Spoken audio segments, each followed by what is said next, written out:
This is breaking news. You've been watching Mayor de Blasio's daily briefing. We're going to interrupt it to go to Albany now, where Governor Cuomo is making an announcement. Let's listen in. Positivity rate continues to be good news for the state of New York. We have a lot going on with COVID internationally and nationally, so keeping it all in focus is important. You see numbers going up all across the country.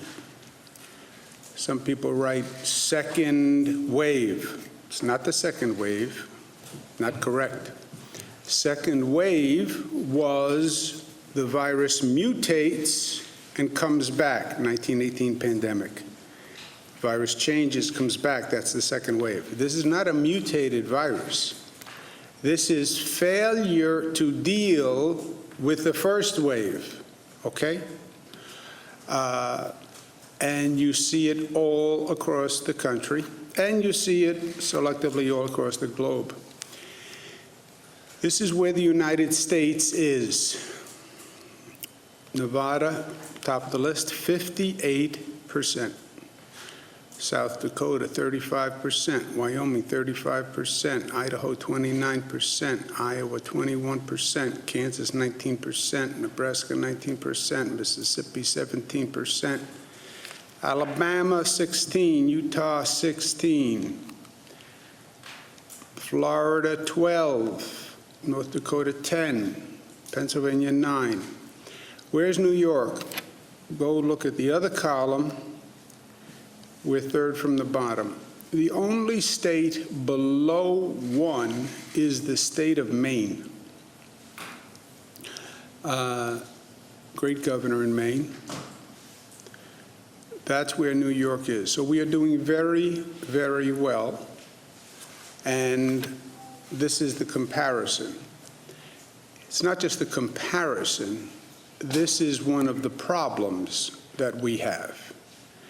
The fact that the cases are increasing all across the country is a problem for us.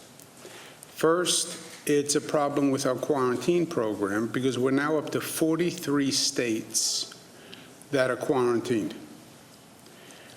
Technically, by the quarantine formula, New Jersey, Connecticut, and Pennsylvania would be quarantined.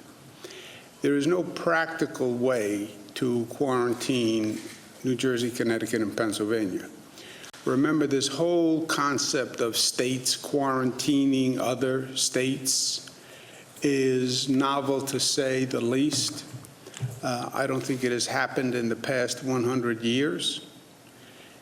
The way we basically enforce the quarantine is at airports when people fly in, because normally you fly in from another state. Connecticut, New Jersey, Pennsylvania, you don't fly in, you drive in. There are numerous roads that are interconnections. You would have to do some theory of border checks all across the state. And from an economic point of view, there's too many interconnections with Pennsylvania, Connecticut, and New Jersey. People live in one place, work in the other place. It would be devastating for the economy. The quarantining of 43 states just shows you how the world has reversed. Remember, when we start, New York has the highest infection rate in the country because of the COVID ambush, because the president was wrong. It was not the China virus. It was the European virus. By the way, there's a movie called Contagion. You may have seen it, 2011. Go back and watch the movie Contagion. 2011, it's almost an exact formula for what happened with COVID. It's amazing. But anyway, in that movie, the virus spreads from a poultry market in China, which is how SARS spread and MERS spread and COVID spread. In that movie, it spreads from a bat to a pig. The COVID-19 virus, they traced back to bats. And in that movie, there's an American who gets infected in China and then comes immediately back to America. And it goes from China to America in 48 hours. How this federal administration thought that the China virus would stay in China for 3 months is wholly inexplicable when you think about it. President brags about his China travel ban end of January. He doesn't do a Europe travel ban until March 16th. That allowed 3 months for the virus to come here. So anyway, we go from the highest infection rate after the ambush, post-ambush. Now we have one of the lowest infection rates, but now our problem is the other states quarantining 43 states. We are working with global experts to see if there's a different methodology to quarantine. How do you use technology? How do you use testing? Because our current method is you come here and then you have to stay here for 14 days before you leave. The enforcement of that is highly problematic. We're not equipped to do that. It also has a negative effect on businesses. People want to come in for a business meeting, but you'd have to stay here 14 days before you could have the business meeting. So there's new testing technology, there are rapid tests. Is there a better, smarter way to handle a quarantine? And again, this is all, none of this has been done before. So figuring it out as it goes. But you're now up to 43 states. Is there a better way? And that we're researching. So for the fall, there are significant stressors, which the scientific community advised all along, by the way. Nobody can sit there today and say, oh, wow, fall is seeing a surge. They all suggested a surge. And New York prepared for the surge because we follow the science, right? This is a virus. The virus doesn't follow politics. They've never found a Republican virus or a Democratic virus, despite all the research. They've never found a red virus or a blue virus. It's always just a virus. So science matters. So what happens in the fall? Schools open, colleges open, people come indoors. The outside activity is much safer. There's a COVID fatigue factor that I want to talk more about in a moment. Flu season starts. The symptoms in flu season look like the symptoms from COVID. And added bonus problem, other states are coming to New York with higher infection rates. These are all stressors for the fall.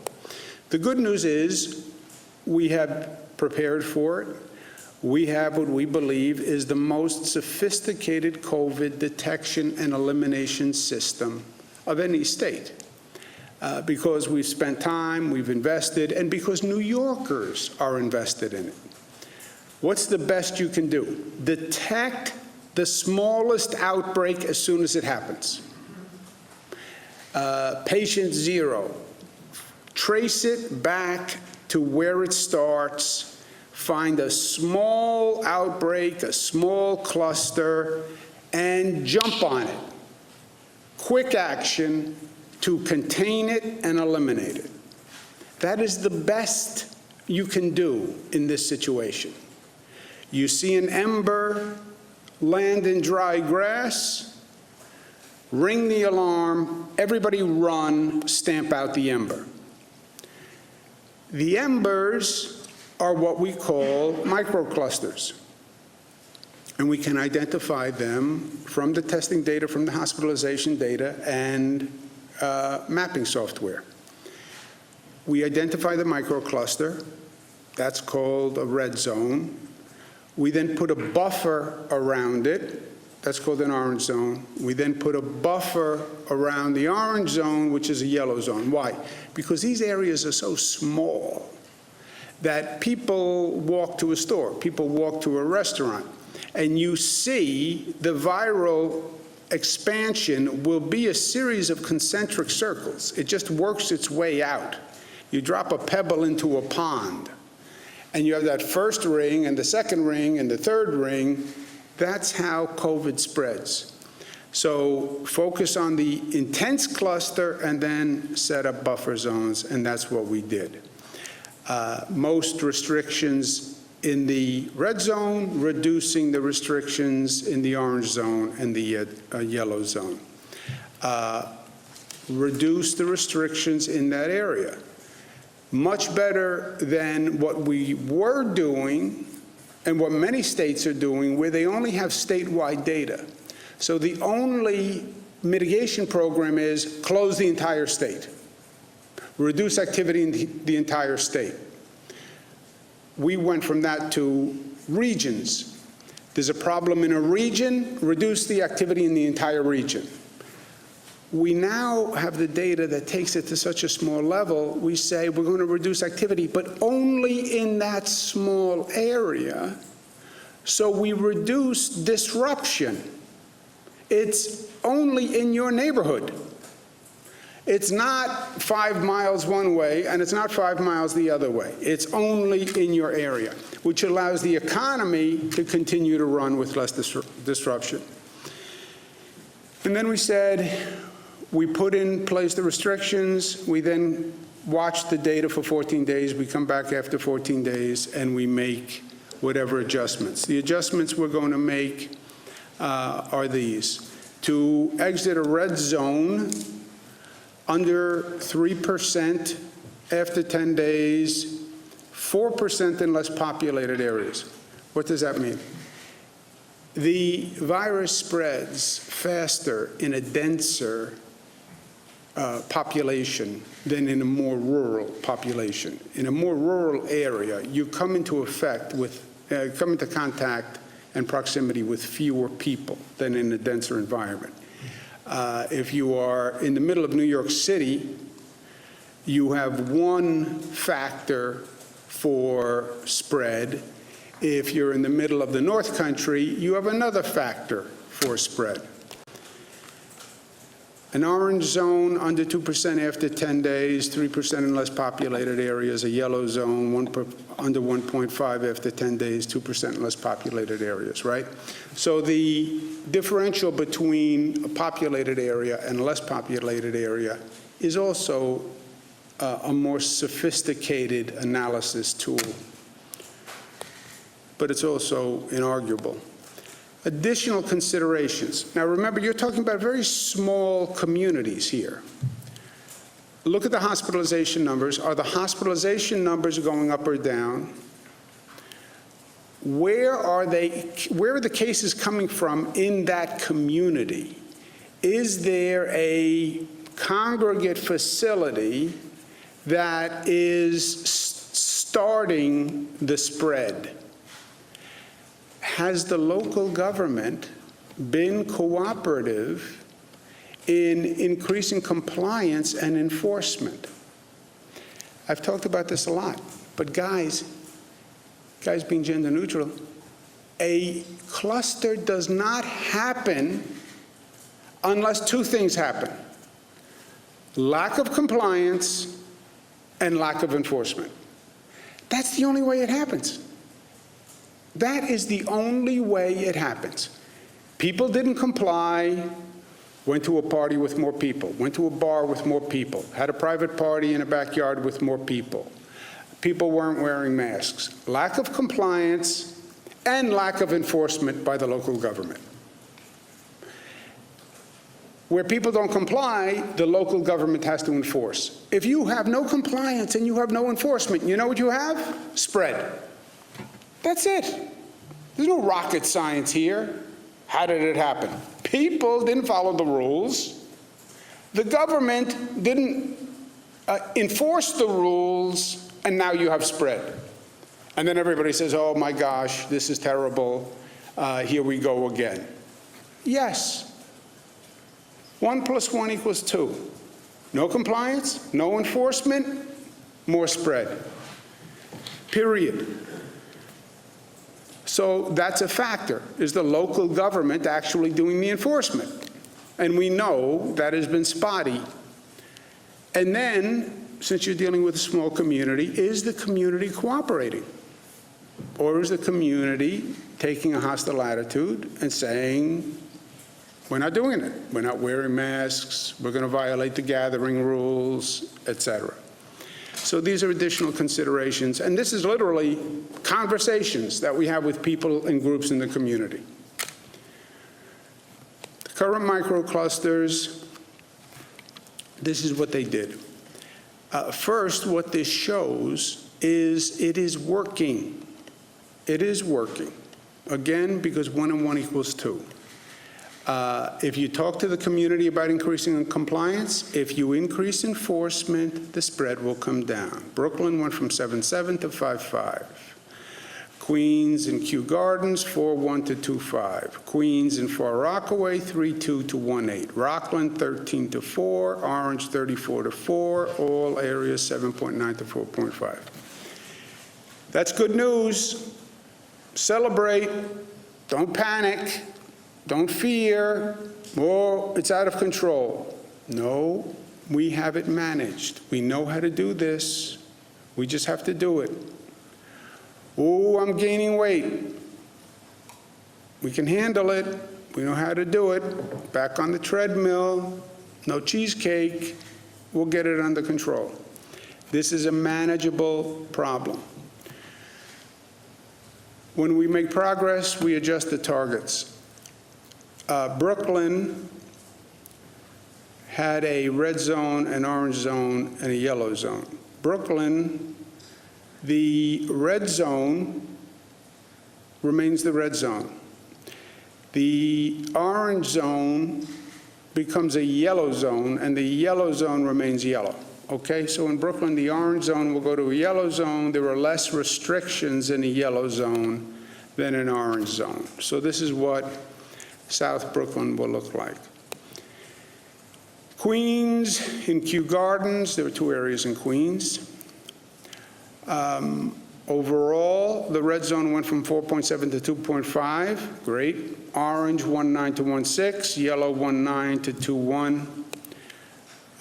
In Queens, the red zone goes to yellow, the orange goes to yellow, the yellow stays yellow.